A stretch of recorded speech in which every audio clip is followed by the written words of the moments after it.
When Boris Johnson declared this week that Theresa May's New Deal would be a Christmas present of the finest old Brussels fudge, he embraced one of Brexit's most enduring motifs, food.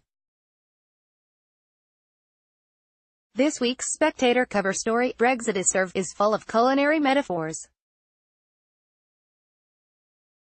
The language of food seems to cross the Brexit divide. Remainers and leavers are united in their love of food, and for good reason. When it comes to food, we all have wildly different tastes, and it is the same with Brexit.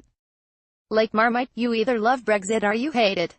It began with Andrew R.T. Davies' promise to the Tory party conference in 2016. "Mark my words," he told delegates, "we will make breakfast Brexit a success." Others soon built on this gastronomical theme. Boris Johnson famously declared at the start of the negotiations that Britain could have its cake and eat it. But not everyone shared his optimism. There would be no free lunch for Britain, warned former Australian Chancellor Christian Kern. In Whitehall, there was yet more pessimism about Brexit.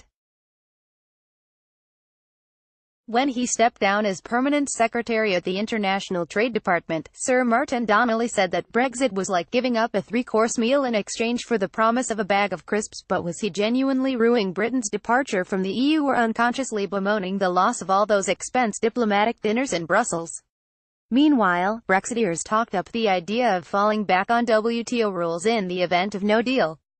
But former head of the WTO Pascal Lamy said that Brexit was as futile as trying to get an egg out of an omelette, his choice of French cuisine perhaps betraying his European sympathies. Jacob Rees-Mogg appeared to wrestle the egg image back again when he dismissed talk of a soft Brexit, saying that an egg that is softly boiled isn't boiled at all. The Brexit talks stalled and began to pass their sell-by date. So did the food. Elton John compared Brexit to cereal that makes you throw up. Comedian James Acaster said that Britain after Brexit would be like an old tea bag you take out and put in the bin.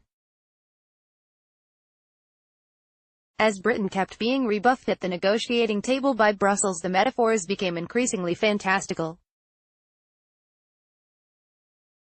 The People's Vote in September released a video of Richard Wilson ordering a Brexit special in a restaurant, only to be told that it hadn't been made yet and didn't in fact exist.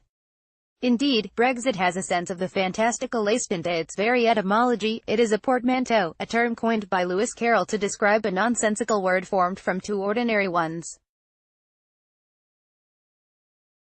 Our decision to accept it as the defining term for our EU departure betrays Theresa May's failure to set a vision for life after the EU.